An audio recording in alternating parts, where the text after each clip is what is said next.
When you travel the world for a year, you see and experience so much, and we want to share our daily travels with you. Unfortunately, a hard drive failure means we have to tell the middle a little bit differently. So, welcome to Storytime with the Happy Hoppies in this edition of The Lost Episodes. Welcome to Egypt! Country number 42! 42! Woo!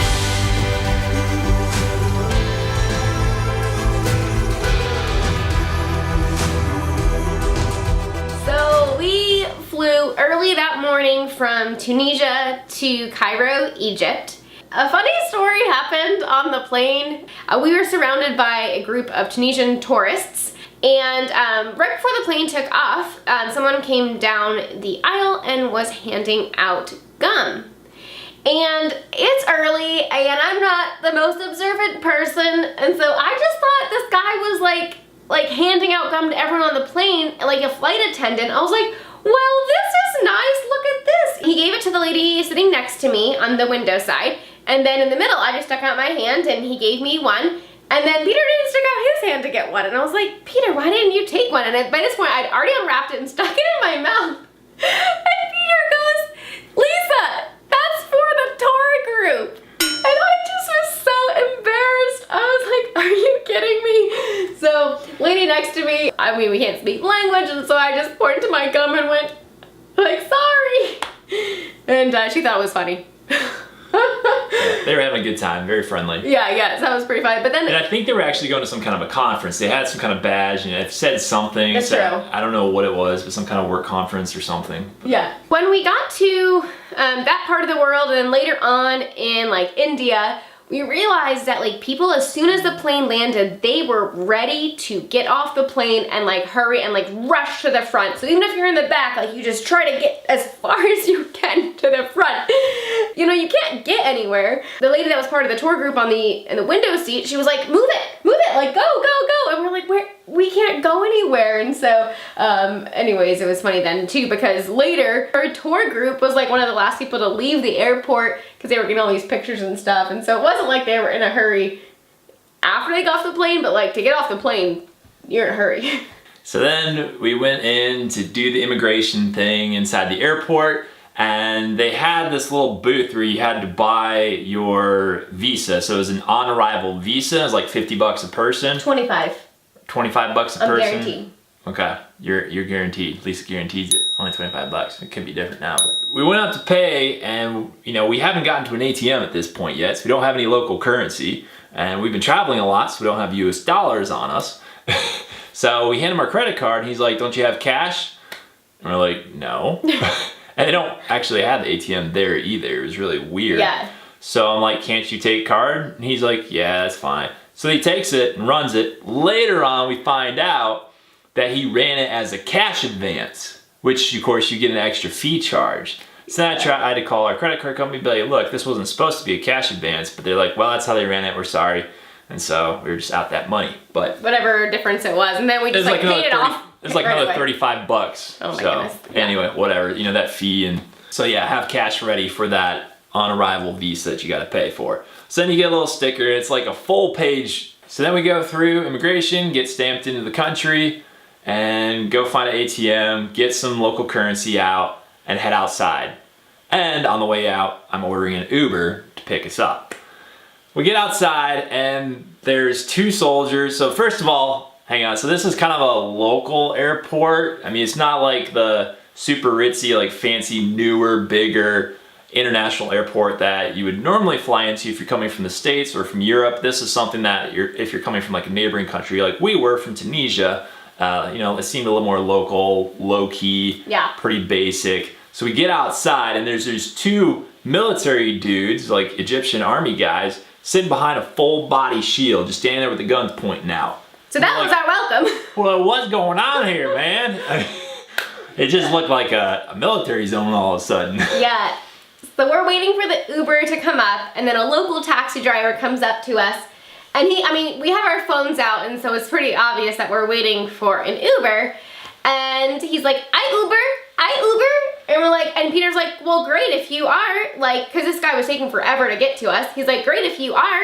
like, show me on your phone. So since I had, started and I'm looking for a ride, all he had to do was just accept the ride. Right. If he was an Uber driver, which he was not. He didn't even bother pulling his phone out. Yeah. So he's just like, cool, I'm Uber. I'm like, I'm not falling for that. Yeah, I mean, when you're not familiar with the area, Uber is awesome because, like, they don't charge you based on your skin color, they charge you based on the rate at that time of day. Anyways, eventually the Uber driver does come, and from the airport, it was gonna be about an hour to our hotel. But at that time of day, like, it was really busy traffic, and I think it took like an hour and a half, like 2 hours to get through the city. And Cairo's just huge. It's massive. So that's why, because we were going down to Giza, one of the suburbs, to be able to see the pyramids. Yeah, the greater Cairo metro area is 20.5 million people. So it is just crazy. Like, we saw a lot of people just throwing their trash like in the street. And so on the sides of the street were just mounds of trash. We went through a part that was rougher. Yeah, when we got there, based on where that airport was, I guess, and then where we were going,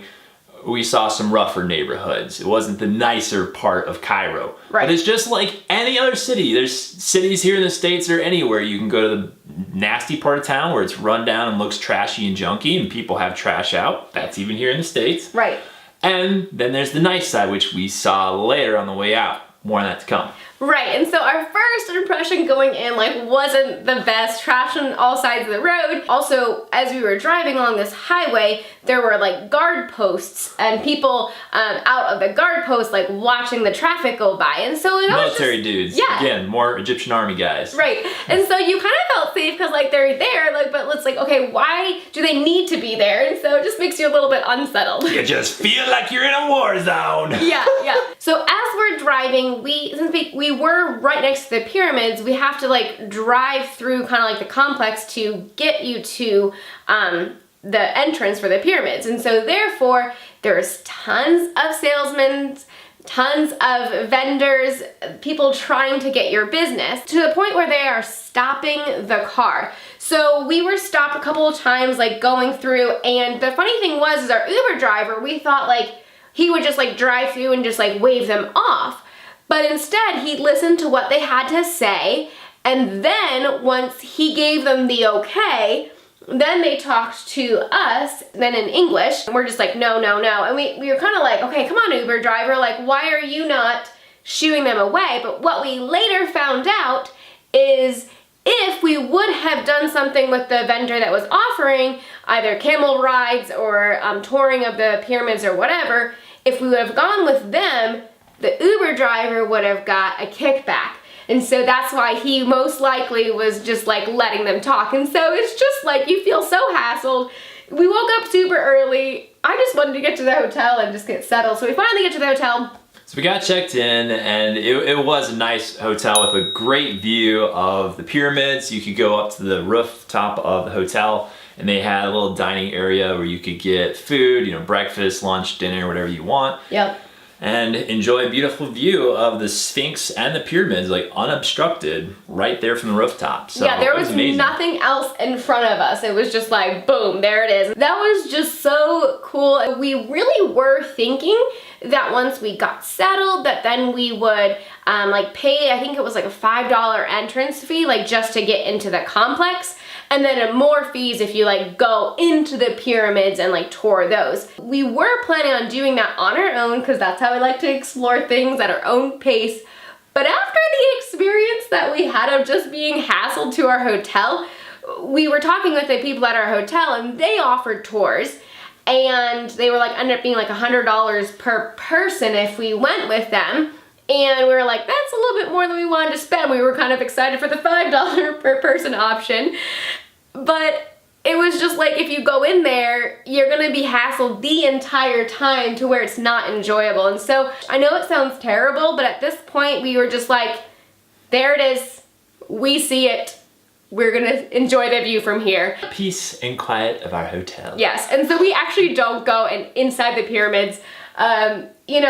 Even saying that, kind of like, how could you not? But at that point, like I said, we were just so exhausted and, like, we just seen so much and we're just like, here it is, we see it. The owner of the hotel is Egyptian, and then his wife is from California. And she actually happened to be visiting. It's crazy how they make that relationship work. It was so cool to talk with her because she spoke English and we're like, oh my goodness, we can talk with you. And so, it was good to hear her perspective being an American about Egypt. And so we were just asking her a couple of questions, and she really highly recommended that we check out the Coptic church region. And that wasn't on our radar to check out. And so we were like, all right, maybe we should, add that to our list while we're here. So we enjoyed a nice relaxing dinner on the rooftop. And that evening they had a light show that happens like every night over the pyramids and the Sphinx. And they have this voiceover. It's kind of telling the history and just some interesting things. And we had actually recorded the whole thing on video with her camera, but unfortunately lost that footage too. But I recorded a time lapse of the sunset as it was getting dark with my camera, and we do have that.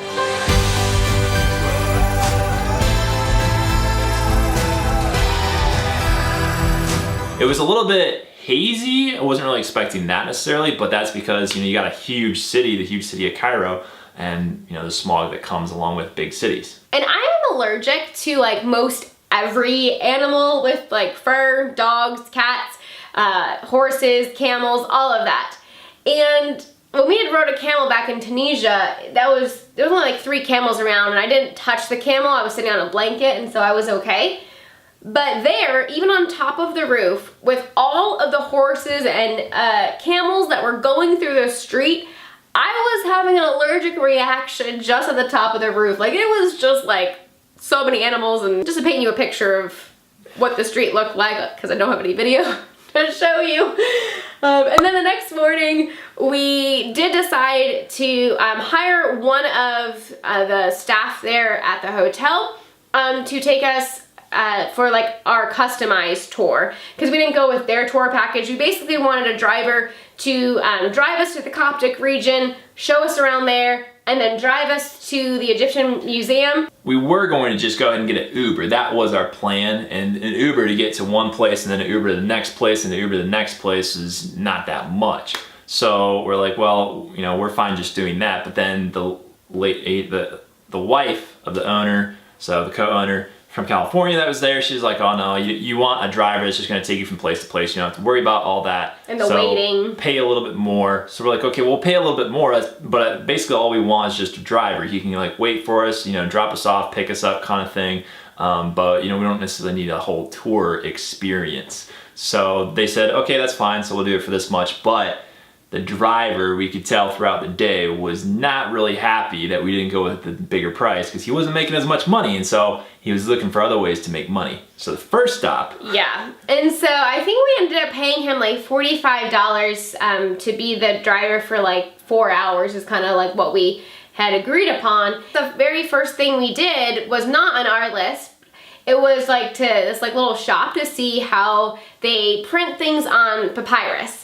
And it was a pretty cool process to watch and everything, and then obviously then they want to sell you something. We didn't buy souvenirs anywhere, right? And so we had told that to our driver too. We're like, that's fine if you want to go in here, but we don't buy souvenirs. And he's like, okay. Peter did like something, and it was pretty small, and it's flat. It was $35, I think, for it. I think that's probably what I ended up paying for it. Yeah. It was probably 50 or something they wanted, I don't know. Right, yeah. Obviously you now know Peter did get it. So we get back in the car without buying it. They didn't have one that we really liked. There was a specific one that we were looking for in a smaller size that would fit next to my laptop, and they had a bigger size or a really tiny size, and we didn't like that. Mm-hmm. So yeah, sorry, we don't have it. So okay, that was our easy out. Yeah. So then we're back in the car driving around, and then our driver gets a phone call, and it's the guys back at the art place. They said, hey, we found one the right size. That's the one that he was looking for. So now he's kind of stuck. So then we go back, end up buying it. Our driver gets a kickback. And then we go on to the Coptic area. And on the way to the Coptic region, he told us, if anyone asks you your nationality, tell them that you are British. Do not tell them you're American. And I was just like, well, I'm not lying. like, I'm American and I do not have a British accent. And I said, is it unsafe for Americans to travel? And he's just like, no, but if we tell someone you're American, they will have an officer, like a police officer, come and sit in the car with us the rest of the day. So, escort us, be like an escort. So that tells you, yeah, maybe there's some danger issues. Right. So we're just a little bit even more unsettled at this point. So when we arrived at the Coptic area, I don't know if this was the back way or if this was just how all of the area is around the Coptic area, just kind of run down. But like the way that he took us seemed like it was kind of a back way in. And so we get out and then we start walking around, and just at the very beginning, there's just rubble everywhere. Like it looked like there's been explosions. There's military dudes walking around with, you know, their AK-47s or whatever these guns are, you know, slinging around their military guns, and just, you know, really casual. But I mean, it seriously looks like a war zone. It looks like straight out of some of these war movies, just the rubble and junk everywhere. And I'm just like, oh my goodness, what are we doing? So Peter's a little bit more unsettled than I was. Like I was kind of hanging back a little bit from him and our tour guide, or our driver, and I was just like vlogging, and we told our driver too, like, well, we can just go in by ourselves, and he said, no, I'm coming with you. Don't tell anybody you're American. Looks like rubble, and yeah, I'm not letting you go by yourself. I'll escort you. Warning flags going up. Yeah, so they really were. And so we kind of quickly saw it, took a couple pictures. At one point, you saw him slip money? So we had to go through this metal detector in order to go inside of one of these churches that was in the area where they believe that Mary, Joseph, and Jesus were back in the day when they were in Egypt. So that's what the Coptic part of Cairo is. A lot of historic places there that they've preserved and restored and all this stuff. So you're going in and out of like these little churches and temples and things, and there's actually a little service going on in one of the buildings too. And it was weird. He was like, go in and see. And I was like, I don't feel like we should go in and see. There's a service. And we did kind of walk down the stairs, and we just got some weird stares. And so anyways, we're like, all right, we're just gonna leave. Yeah. And while we're going through these little alleys and whatnot, he's telling us, you know, keep going. Like he's trying to keep moving us along. Like he's telling us stories and explaining where we are as we're going through these alleys. But at the same time, he's keeping us moving. And I'm looking around and I'm like, okay, there's not too many people like us right now. Everybody's Egyptian, which is fine and it's great. But you know, you kind of wonder why. Like, why is there not more tourists here right now? Right.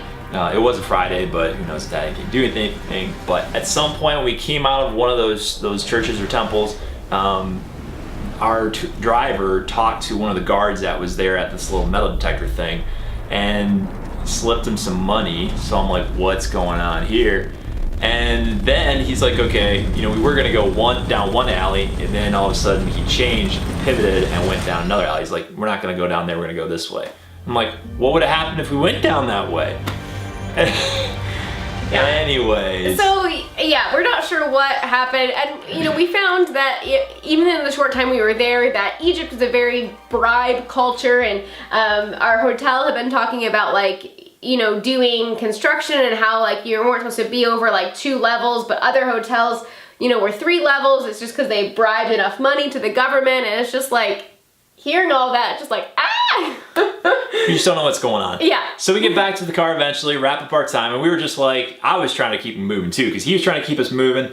Lisa's just enjoying the vlog and whatever, but you know, I'm noticing the driver's kind of on edge and aware of stuff, and so I'm even more on edge and aware of stuff because I don't have a clue what's going on or understand the language. Right. And so we get done, get back to the car, and then head to the Egyptian Museum, which is one of the best in the world supposedly, and we were kind of excited to see it, but at the same time, I mean, we get there, and you know, they got all these car checks, you know, looking for bombs and things like that. Which is fine. And yeah, it's great. But you know, we get out, we go in to buy our tickets, and our driver says, hey, do you want to leave your cameras with me? And we're like, no, we'll just take them in. He's like, well, you got to pay extra for that. We didn't trust him, right? And so when he says that, we are just thinking he's lying and that you don't have to pay extra. Come to find out, we looked on the website later, you actually do. I think it's an equivalent of like, I don't know, at that time it was like $2 extra per camera. So you're able to take pictures, but if you want the ability to bring your camera in, you just have to pay to bring it in. So, but we didn't know that. And so when he said, oh, I can just hang on to your cameras as you go. And also he had been on the phone a lot of times when we Multiple phones. He had like 2 or 3 different phones. He switched between calling different people. And we're like, why is he on so many phones? It reminded us of Morocco. Getting a tour. He said it's free. We'll see. Thank you. Thank you so much. This is the first one in Casbah. Well, we got rid of the tour guide, and we didn't ask for a tour guide. Like, seriously, it was just one after the other. And he was on the phone with another person too, so he was also going to drop us off with another person. That guy was passing us off to different tour guides. So he is our tour guide for the day, so why is he on the phone with so many different people? He's mainly our driver, but you know, he's trying to like get other deals for other ways to get money since, you know, we didn't choose the premium package. Right. We had just taken pictures of the courtyard of the Egyptian Museum, and we were about to buy our tickets. We were just like, you know, we don't really want to go into the museum and spend like an hour, 2 hours in the museum and give him time to like plan something. I know this sounds terrible, but you have to remember that just 3 days prior, we had the incident that happened to us in Tunisia. And we've traveled a lot, and we've seen a lot, and so one museum isn't gonna make it or break it for us. You didn't go to the museum. We'll have to come back. We'll get to that in a second. Yeah, we definitely need to give Egypt another chance, Yeah. and we know that, okay? Yeah. Anyway, so we decided not to go in. We decided to go ahead and have him finish out his commitment basically with us and just free him up to be able to go do something else. Because we Right. tell he's kind of sick and tired and wanting to go earn money another way. So hey, if he's done with us, then maybe he can go do something else and make some more money and hopefully he'll be happier. And then as soon as we left the museum, he drove around the US Embassy. We get there and there's like these huge, I'm talking like probably almost as tall as me, like concrete boulders just barricaded all around the US Embassy. And again, I'm like, holy cow, this looks like in the war movies, you know? Yeah. It's like just massive, this is like nothing we've seen in any other country before. Like usually the US Embassy, you know, they might have some fencing outside or whatever. Sometimes you can almost walk right up. But not cement barricades like 3 stories high. Crazy. He drove all the way around and he's just laughing and we're like, oh, I don't know what's so funny about this, but whatever. So then he drives us back to the hotel and some of the people at the hotel are like, man, you're back early. That's so frustrating that one person can make it such a bad experience in a country. And we've had it before where like one person like changes our view of the country to a positive way, but this was the opposite. So we get back to the hotel and we're just kind of like I said, still unsettled. He left probably to go make more money for the day. So we went up and we were overlooking the pyramids and the Sphinx, working on our computers. And we ordered some more dinner. We ordered it pretty early because we wanted to get to bed early because we had an early flight the next morning. And after we ordered our dinner, some of the workers there who have been working on construction and renovating, they stopped for an early dinner as well. And they like offered us to come and join them. And they had amazing, it was like the best hummus ever.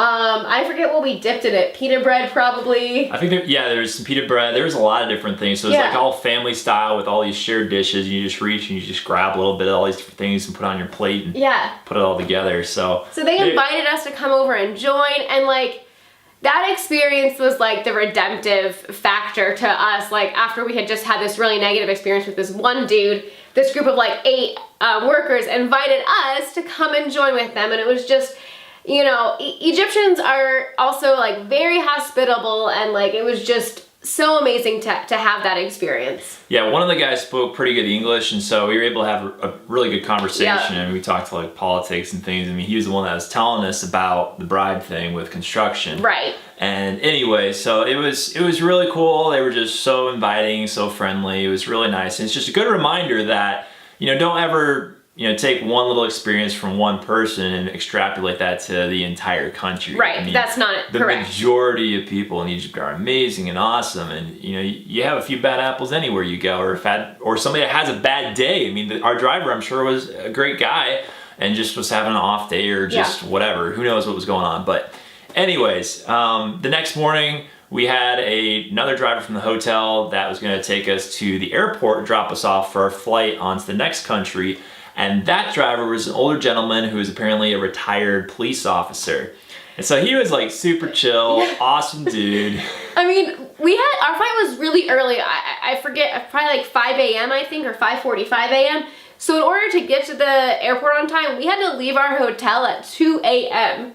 And even though it was so late, in a city that is so large, there was still stuff going on. Like, there were young kids, like 3 years old, like with their family, like going for a stroll down the street. And you're like, what? And there were people working on cars, remember that? And like, it was just so funny. And our driver, yeah, he was so nice, older gentleman. And he drove us back a completely different way than our Uber driver had drove us there. We drove in a much, much nicer area of Cairo. He stopped at the Nile River at 2 a.m. to get our picture, and I don't have that unfortunately, but like, just the fact that he took that time out of his drive and he just was loving it. And yeah, he was pointing out the sights as we were driving by. Like, there was this one castle up on the hill that was illuminated with lights at night and different things. And he was like, hey, do you want to stop and get a picture here? And it is just so chill and very friendly. And then he was making a joke about the population. He's like, yeah, it's 20 million people and half of them are cops. 10 million cops and 10 million people. yeah. Anyway, obviously exaggeration, but yeah, it was just super fun being with him, and then seeing the nicer side of Cairo. Like I said, you got the nice sides and the bad sides of every city. This, what we got on the way out, we got to see the nice parts of the city. And so, we realized, like, man, we really need to come back and just spend a little bit more for, a better driver experience and just, a better tour experience. And so then we got to the airport, and it was a totally different airport than we had flew into. This airport was gorgeous and pristine. It was one of the nicest airports at that point we had been to. So we were flying Emirates onto United Arab Emirates. And so, yeah, super awesome experience. Everybody's like really friendly. It was amazing. Like that was actually the cheapest way to get from Egypt to United Arab Emirates, was to fly in this super nice airline. So that was a nice treat for us, because we always are flying budget airlines and we find this super nice one. And so join us in the next episodes as we talk about spending Christmas in United Arab Emirates. So excited. See ya.